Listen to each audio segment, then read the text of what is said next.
Is it on? Are you recording it? Shall I come closer? Hello, how are you?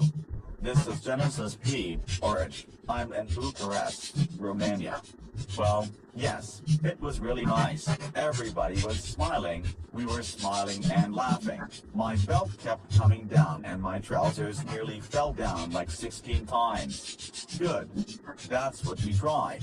You can probably see what I was talking about as references of seeing pretty things.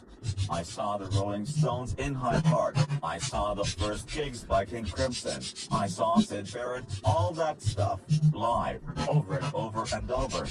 So these are my roots, you know, to me. That's what a concert is meant to be about. It is about pleasure and psychedelic, about bringing people to a common consciousness-raising experience. It's not about how clever you are, or how perfect it is. I mean, the last thing you want to do is sound just like your record. You could buy a fucking record. Why you want to hear it? If you go live, it's not just even the band. It's the people that are around you. The sweat, the noises, and all that energy is part of the gig.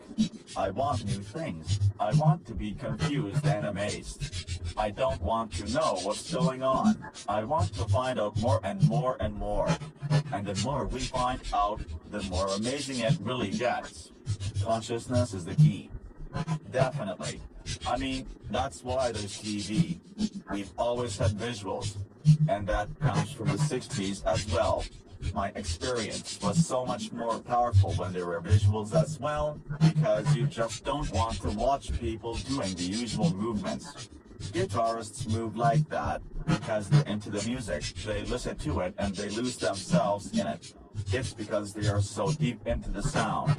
To me, if you want to do a show, you give as much as possible, everything you can give, you know, jokes. If you need to, visuals, interesting ideas, everything, not just one thing, but the sculpture. You sculpt for emotions and it's easy if you think about your own emotions. All the songs and bad things I felt. Therefore, I understand that they're all emotions.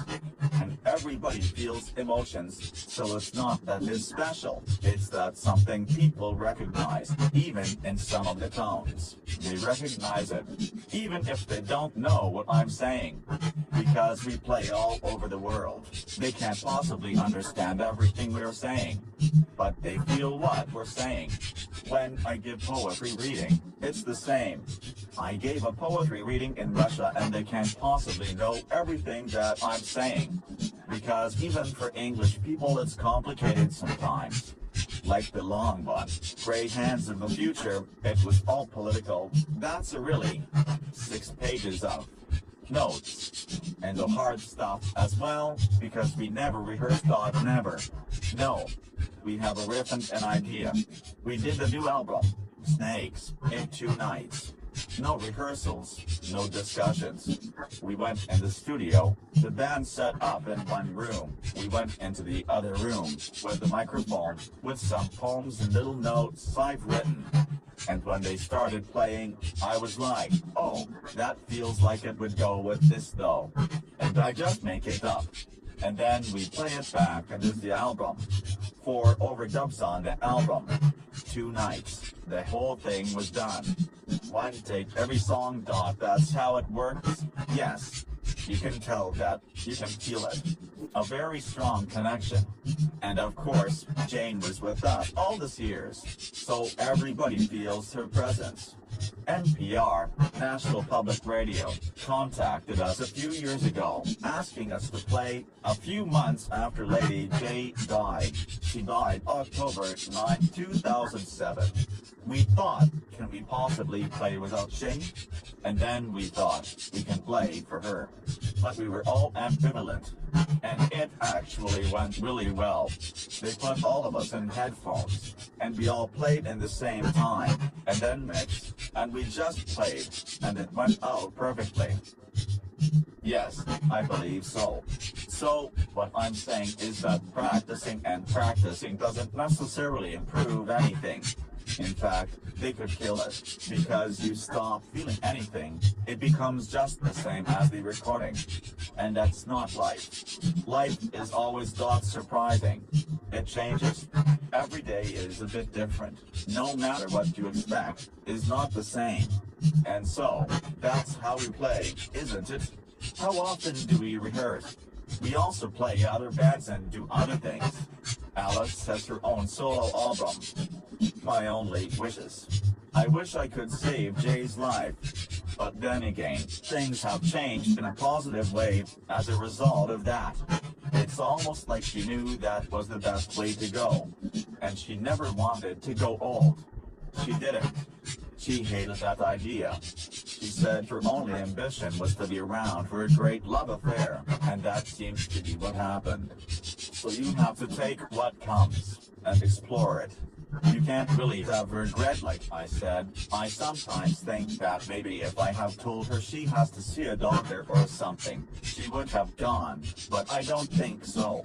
She hated doctors. She was a nurse, so she hated doctors because she knew they're stupid, and it was impossible to get her to do what she didn't want. So, at the same time, we see there's really been an incredible positive thing in terms of how the world perceives us. It changed the way people thought about me. Yeah, they saw me differently because of that love affair, and that makes people listen more, which is really helpful. We can get people more information and to listen, so you have to go with the situation. After the experiences from Africa, I figured it out that there's so much more going on that I've been told in the West. There's so much more still going on in terms of what life is. Are we really here? Or are we just going through some strange sort of hallucination of a loop, or something that happened before? And if we are, why are we going through again? To learn to change. So everything is about learning to change. So everything that happens is to try getting to learn to change. That's how it seems. I don't know if there's a message except loving each other, giving good energy, and trying to encourage everyone else to have a moment where they feel they can relax. Love each other and not be afraid of looking silly if they dance funny. We don't really think of having a message except something mystical and spiritual. What makes the world so screwed up is the either or. Good, bad, Islamic, Christian, Jewish, always either or. Male, female, gay, straight thought, all these things are always a fiction of fear. Something is different, something is other than you are, so you're supposed to be afraid. Why? So many differences is fantastic. Novelty is great. So, if there's a message, is celebrate difference and learn to look for unity, for things that give unity with everyone else. Because the human species is not a finished project at all. We're still primitive, you know, the way we behave. They called it chimpanzee behavior. Yeah, it's true. And even if we are so amazingly brilliant and we are inventing things, imagining things, we're also really stupid. And someone has to speak up about it, you know? And with my lyrics, that's what we're trying to do. Talk about stupidities that people play into, and it doesn't make them happy. We all know that. It doesn't make anybody happy to be stupid. People still keep doing it because they've been told that it's okay to be stupid. You can't judge. You have to give more information. It doesn't have to be that way. You don't have to be scared, you know? Just relax for a minute. Check it out. Everyone is having a good time. You don't have to be scared. And no one's quite like Utah, and then you go somewhere like Africa where it's the same. People have nothing, almost. You can learn so much from people with so little. And it seems the more we have, as human beings, the more stupid we get. Because we get greedy, we get scared of losing what we have. What if it goes wrong? What if they leave? What if this? What if that? The number of people we meet when we give talks and afterward, they still say, I've always been afraid of truly committing to a relationship in case it didn't work. Well, it's not going to work if you don't give yourself 100%. And even if it doesn't work, at least you have the amazing part. So, why are you afraid of it? Now? Nothing. I used to be frightened to death for a while.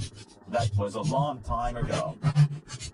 Now, I am looking forward to being with Jay again. Now I know the rest more. Yeah, myself and Jay say it as life loops. That is as if we really felt like we had been before, and that we are here again because we hadn't figured things out. There were certain things we fucked up, and the whole point is to find the figured stuff out. Jay was the most fearless person we ever met. Nothing to be afraid of. She inspired me to think very differently about everything. We had a deal that whenever one of us spiked or dropped our body, that we would see if it as possible to communicate from beyond. Mainly because we spent a lot of time with Tibetan Buddhists and we were convinced some of us to reincarnate, and if they do, that means it is possible to maintain a sense of self without a body, that your consciousness can retain its sense of being someone. It has not easy, obviously, but it can. And so, we said how could we try and communicate and know it was real? You can please say, I think I heard someone talking to me, or I think I saw Jay in the crowd. What could we have? So we came up with 3 conditions. It has to be something that happens physically. There have to be witnesses. So you can teach just go, like I saw this or I heard, you know? And it must have special meaning to you. Both. That's what we came up with. 3 days after her body was buried, we were all sitting in a room at my apartment, Jay's apartment as well. Alice was there, Edley was there, my 2 daughters. There were 7 people. And my daughters were saying you should come back to California with us. Papa, we worried about you. We worry you gonna kill yourself thoughts, so we were thinking about it. And suddenly, from nowhere, we thought if we go to California, we need a photograph of me and Jay together to take. So we wandered up to the bedroom, and on Jay's side of our bed, she had about 20 photographs of us kissing all over the world. And right in the middle, it was a picture of us in Kathmandu, in the Himalayas, both wearing red robes on a chair cuddling. So it was 2 heads kissing. Perfect. That as the Pandrajine. That as Jay and me as one being, you know?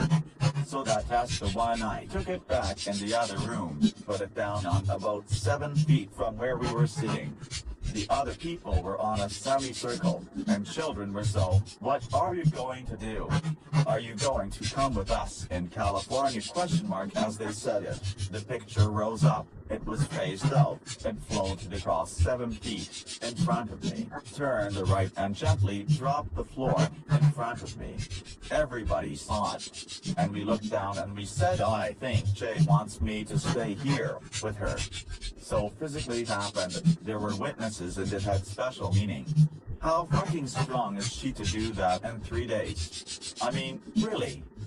And there has been other things equally as specific sense. Even though there has always been a bit of me that was an existentialist, there has just no way.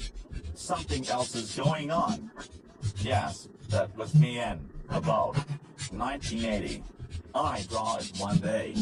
The vertical is 3, the 2 longer crosses is 2, and the one in the middle is 2/3 of that, so the rest always 2 and 3.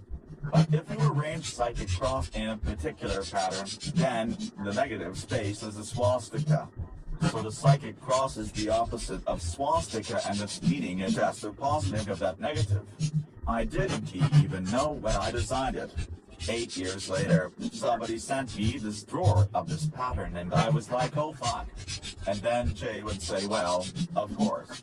She had this other same, the of course factor. Of course, she did it that way. Instinctively, you know? Yes. Where is that line? Where is the line between awake and asleep? Where is the line between life and death? There isn't one. We have a say, change the way to perceive and change old memories. The body can die. Jay said the body is a cheap suitcase. But the body isn't who you are. Consciousness is. So what matters is consciousness. So yeah, that can continue. Obviously, Doc, when you let go the obsession that Western especially has on the human body, medicine wants to preserve the body and all this stuff about physical material reality. It's the greatest mistake of Western thinking. If you go somewhere like Africa, or India, or Nepal, or Thailand, they're all well. Obviously, there's more than that. They don't even have a question. It's in the West, where we get more and more materialist and we forget the spiritual and make ourselves fucking miserable because we've forgotten how important thinking is, how important emotions and experiences are. The obsession with physical things is a tragedy in the West. We would disagree with someone like the Catholic Church who says the body is not sacred. The mind is sacred. Thinking is sacred. The body is just a cheap suitcase that carries the mind. As Kay would say, Timothy Leary used to say, we only have a body to move the mind so we can move our mind around. It's just a machine. Material life, it's a very brutal environment. In order to experience physical life, you have to have a body.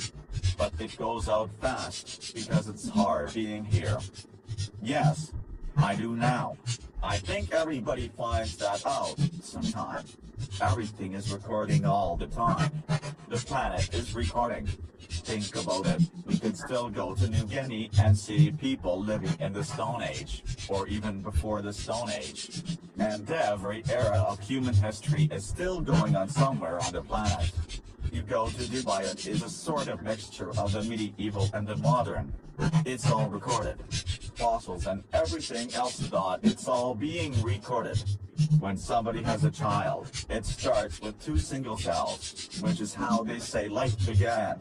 And it goes with mutation into multi-cells and it becomes like a tiny fish. And it becomes an amphibian and then a reptile. And then it becomes a monkey. And then it becomes a human. And first, it's not male or female. The Tibetan Tao said for ages that there's nobody in there for at least 39 days. Exactly. We start as a pandragine. Adam and Eva were pandragine because she came from his body. So it's one body creating 2. When 2 people have an orgasm together, they are pandragine while having an orgasm. That's why I was so fascinated for looking to the original story. It's why I went back to Africa and I'm going again. My question to all the high priests every time is, what's your creation story? What's the mother story? The earliest story? They wouldn't tell me for the first 2 weeks. They kept ignoring me. And then they finally got to trust me because I was doing ceremonies with them. And in the end, a high priest gave me a book that he printed. It was not available. It was just notes. The divine original being is called Ma'u Lisa. Ma'u is a python, and Lisa is a chameleon. Ma'u is female and Lisa is male, but it's one. It's a pandragine, of course, as Jay would say. And on the last night, he invited us all to his house for dinner. And afterwards, that song about snakes is a true story. We went into his special room for his audience, and he sat into his big chair. His disciple was lying on the floor, prostrated like this, and then it looked to me. The disciple went off and came back with a big glass filled with dead pythons and chameleons, and he got a shot glass. It poured one for the disciple, another one that he drank it, and then everybody in the crew drank one. Horrible.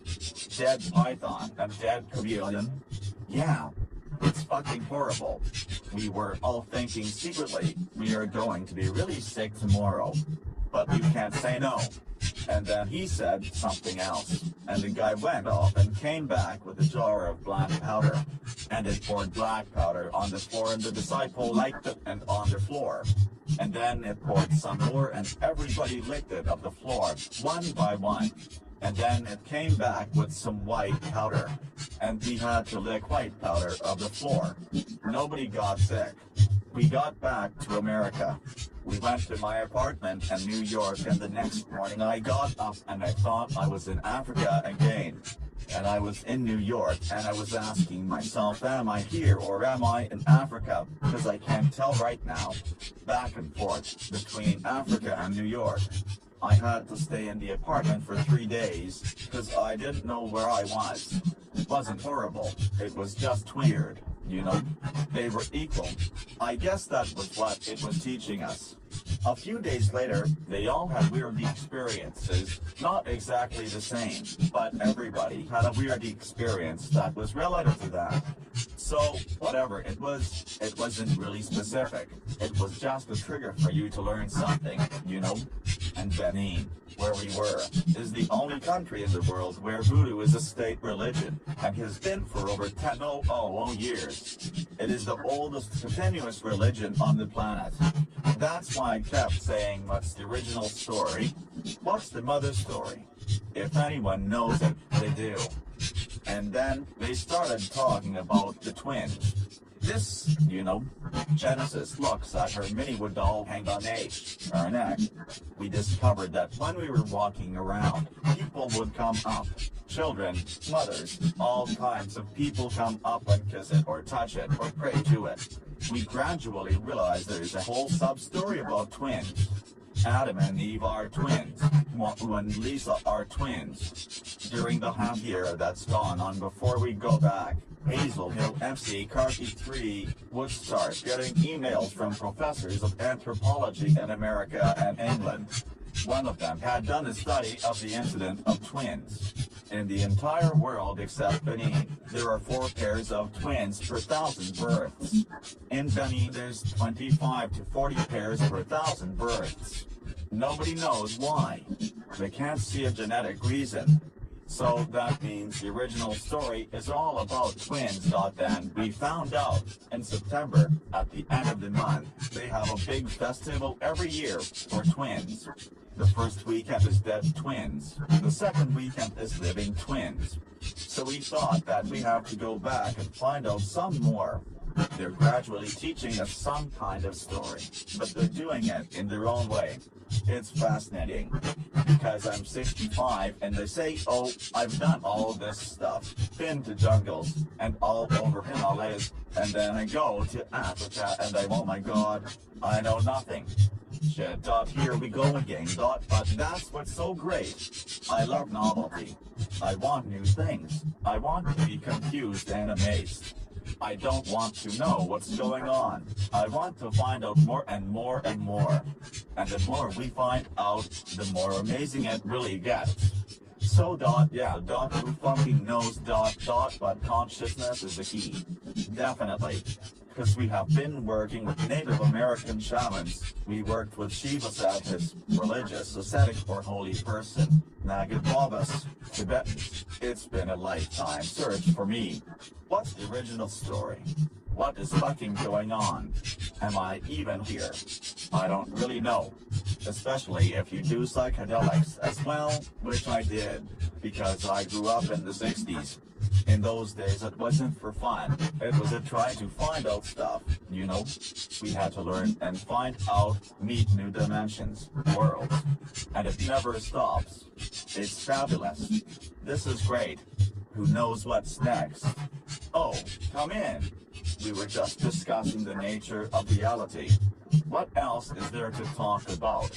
Love and reality. That's it. And love. Love is always here with me. Aha. You know, I was the last person whom he spoke to before he committed suicide. That was awful. It was the days before cell phones. He was in love with his Belgian girlfriend, and he felt really guilty about growing beyond his wife and child. He hated being in Joy Division. He didn't want to be in it anymore. He wanted to do something more interesting. He was a big fan of Throbbing Gristle. Yeah, I thought very young. He was a big fan of TG. I was sick of being in TG. So we actually had a plan, and we started to actually do the plan, which was we'd arranged to have a gig in Paris at La Palace, which would be Joy Division and Throbbing Gristle. And at the end of both sets, he would say, I'm not quitting Joy Division to start a band with Jen, and I would say, I'm not quitting Throbbing Gristle to start a band with Ian. And we would start a band together. But then, that asshole, Tony Wilson, sorry, I showed an apostrophe T. He said you got to go to America, and the other 3 guys, who were very nice. I like them all, I got friends with them all, they wanted to go to America. And he said I'm not going, I'd rather be dead. And he meant it. And they thought, oh, he's always being dramatic. He doesn't mean it. But he did mean it. He rang me up that night. He was in Manchester, I was in London, and he sang Word Perfect, Weeping, which is about my attempt to commit suicide. And I just thought, why is he singing my suicide song? Oh, he's going to try to commit suicide. Shit. So I started to ring everybody in Manchester that I knew. Factory Records people, the manager, John Savage, everyone. They were all like, he's always being dramatic. He's not going to do anything. I was somebody has to go around to his house, and they were like, no, no, no. People didn't have cell phones in that time. So he killed himself. I felt awful, because I was 300 miles away. I couldn't do anything. Maybe I should have called the police, but, you know, you don't want to call the police. You want your friends to go around. He hanged himself. That's really hard, not horrible. Jay always said that suicide is a kind of temporary insanity, and if somebody could just delay it, you get past that crisis point, and then you could probably stop it. But there was no one who was prepared to go around and do that. It took me more than 10 years to listen to Joy Division again after that. I just couldn't listen. I just cried if I tried to. There are about 3 books now that mention this story, but for ages it kept quiet, because they felt guilty too, you know? And they didn't know that we're going to start a band together. None of them, not even Tony. It was really weird too. We were playing with Peaches in Brussels in 2006. And Jay came up to me after we played and said, there's someone here to see you. I know normally you don't want to see anyone, but I think you want to meet this person. And this beautiful woman came in. It was Ian's girlfriend. She came up and she said who she was, and we both started crying and held each other. She died this year, God, she was so young. And we never met before. She was really special. He used to come visit whenever he was in London. You know whom he listened to before he did Closer? Frank Sinatra. He was really into Frank Sinatra. This is such a great record, exclamation mark. I remember we had such a great fun while recording it. Imagine it, at that time, in 1988, there was no acid house thought.